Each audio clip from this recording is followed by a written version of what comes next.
Hey, thanks for joining. This video has got it all. Planing, jointing, ripping, sanding, cutting. Did I say jointing already? Yeah. Drinking. Oh, there's lots of drinking. Cutting. I already said that. Gluing, screwing. You got it. So let's jump right into it and we'll skip the intro. Anyway, as you can see, here I am planing up a bunch of 8-4 solid red oak. These boys are beefy as hell, so took me a little while to get them through, but the little planer did its job. I gotta give it credit. It got a little stuck here and there. I had to clean off the rollers from time to time, but it did handle these 8-4 pieces of red oak. Oh, and for anybody that's confused based on the video title, which I thought I made it pretty clear, but in case I didn't, I'm making a solid red oak wood dining table. It's a modern minimalist design that the customer went with. They also like this U-shaped base that I'll show you. It's got, 3 sets of panels. What else? Matching benches, a short one and a long one, and matching bench backs. And at the very end, there's a hidden added bonus. I had to make up some legs, which I wasn't planning to do, but based on their walls, they live in New York City, and studs weren't really typical, we'll call it that. So the benches couldn't float. So anyway, I had to make some legs, but either way, came out really nice in the end. So you can see I'm gluing up a panel at this point, and I think this is actually one of the pieces of the base. So just a disclaimer, I'm not showing you every glue, every edge joint, every sand, etc., for all the different pieces. It would have been a 60-minute long video, and I don't think any of you want to watch me do this for 60 minutes. Unless you're having sleep issues, and that'll put you to sleep. I can send you the raw footage if you really ask. So anyway, just in case you see me gluing up this thing instead of some other piece that I was working on in a previous clip, that's why it looks different. So anyway, let's go forward. And there's nothing fancy about gluing it up. Just put some glue down. Now I use these pipe clamps to get a lot of pressure on, and I tend to stand on the panels to keep the lippage, I'll call it, minimal. You can use also these parallel clamps to put on top. They have clamps, I forget the name of them, but ones that actually are meant for that purpose of clamping down across the whole piece to ensure no lippage during glue up. But anyway, just take your time here. You don't need to over squeeze it. Just put enough pressure to get a little glue squeeze out, and that's it. If you over squeeze, you can actually press them apart from each other and cause more lippage. So yeah. Now, in order to get rid of that lippage, here I am face jointing the piece. Now, this is not the same piece. This is the tabletop, I believe, but the point still stands. Anyway, face joint this, flip it over, plane it, done day. Go have a drink afterwards. This is pretty rough on my back. You can tell I'm bent over. I definitely need to upgrade this setup at some point and make it maybe standing height somehow. I don't know how I'll do that, but anyway. I wish I was a big shop and I had a 4-foot industrial planer. This would have went a lot easier. But anyway.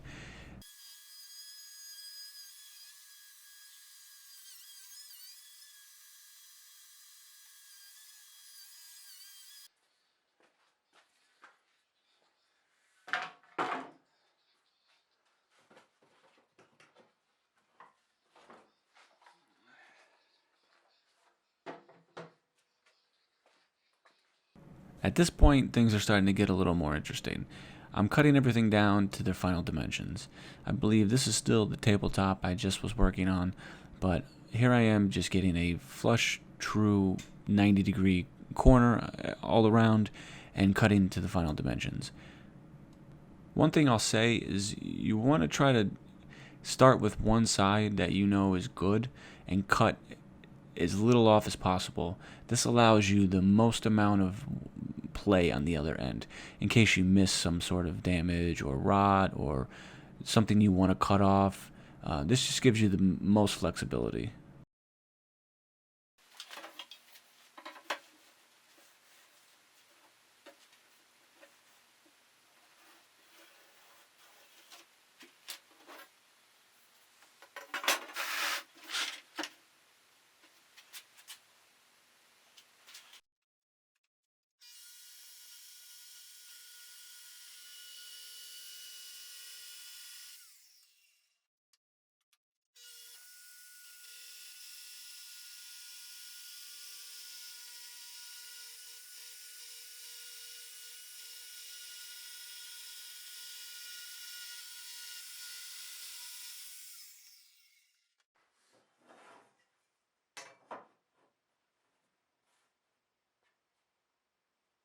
So some of you, probably not too many, but some of you are probably wondering, A, why you're watching this video, B, how am I going to get that chamfer look on the modern, simple, elegant, kind of classic style, right?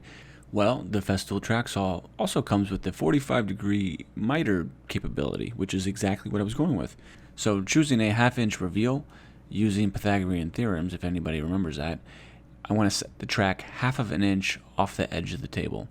Using 45 degrees, those are equal sides, and yada yada yada. I won't bore you.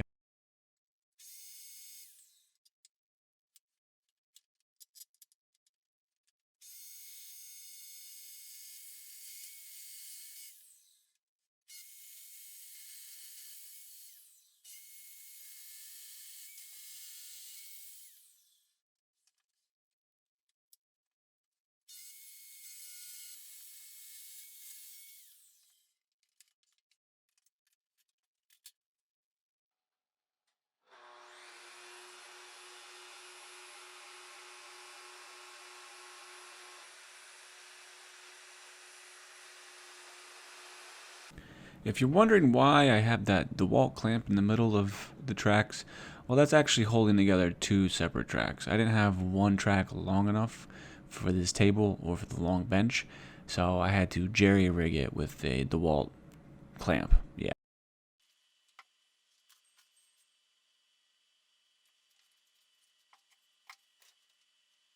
So another little tip for, I wouldn't consider myself a pro, more of a wannabe pro, but anyway, it's one thing I've learned from watching other people. If you want to get nice, consistent quality results, use a roundover bit on your router to edge break.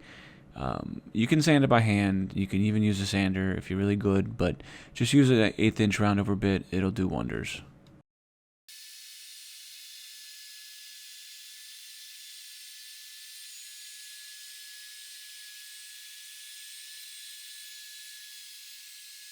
So a feature of mid-modern contemporary style furniture is they have long sweeping corners, and that's what I'm trying to achieve here with this template. I'm just marking some circle lines.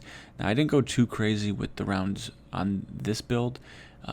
Just wanted to keep it a little more simpler, and that's it. So just take your sandpaper, 80 grit I think I'm using here, use your sander, and just sand down to the pencil marks.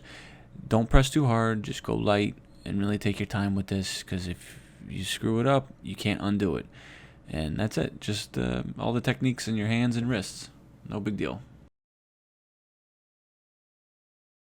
So it's at this moment that I'm realizing, man, I wish I had a helper. I really need my boys to grow up faster so they can help me with this stuff. This table doesn't look heavy, but it's a good 100 pounds. Now, thankfully, I did not drop it here, but I did drop it later. Just shh, don't tell the customer.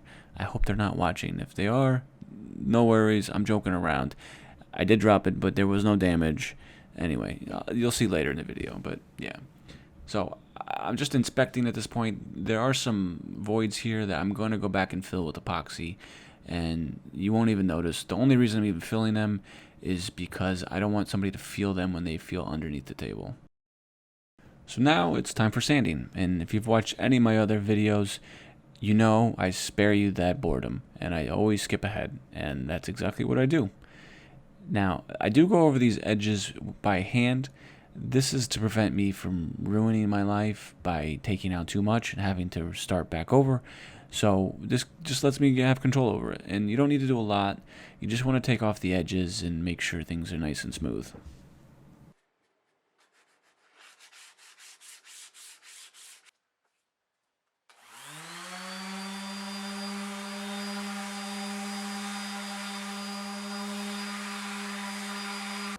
"2,000 years later." Now, those voids I showed you earlier, in order to fill them, I'm just using a 1-to-1 tabletop epoxy. I use super clear. They're my go-to. I usually use them for all my epoxy projects. You don't have to use it. I'm not affiliated with them by any means. They make really good products. Prices are pretty good too, but use whoever you're comfortable with. But I would definitely recommend filling them with something. It just is more professional, and it reduces any chance of them continuing to rot or, you know, any cracks to develop, etc. So anyway, here I am mixing it up and pouring it in. That simple.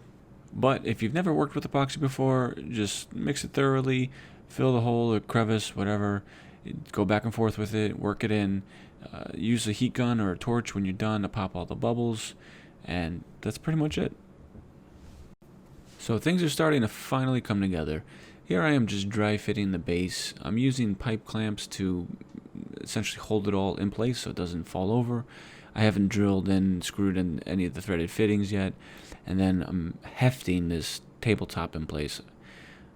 I don't know how I got it in place without dropping it, but yeah, anyway, I managed to do it, dry fit everything up, and was very satisfied with the results. So here I am gonna now take it off and work on the base some more. Next, I'm gonna start screwing and inserting the threaded fittings so I can start to finally put this project almost to rest. Now, there's no rule of thumb here, at least in my opinion. Maybe there is. Maybe some expert furniture maker will chime in the comment section. But I'm just kind of staying off the corner. You don't want to be too close to the edge. Obviously, you'll crack and break any of the grain. That's where it's weakest. And I'm just going for 3 screws and fittings on each piece. I'm not trying to do overkill here. You don't ever want to over tighten wood down because wood moves and it moves throughout its whole life. So if you do over tighten things down, it doesn't have anywhere to go and it will crack and split and warp and all these wonderful things.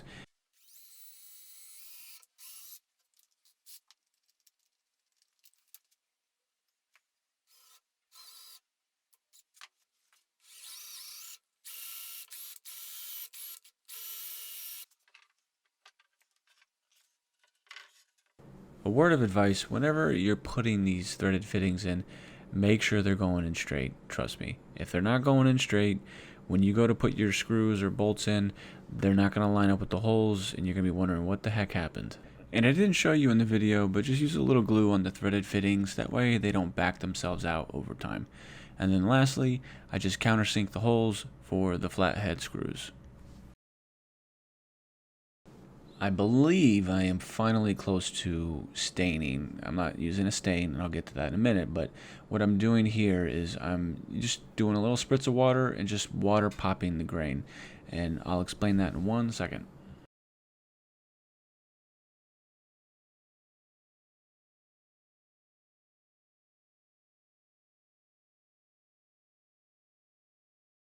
The purpose of the water popping is to raise the grain just a little bit, so that way you can dust off the surface, number 1, and number 2, expose the grain to allow it to accept Rubio Monocoat Oil 2C Plus Extraordinaire. This stuff is fantastic. I love it. I use it on almost all my projects, and it's really easy and simple to use. This particular stain color, I'll call it a stain even though it's not a stain, is their bourbon color. It's a very warm kind of caramel brownish color. It's beautiful. It came out really nice. And it's a 3-to-1 mixture, 3-part oil to 1-part accelerator.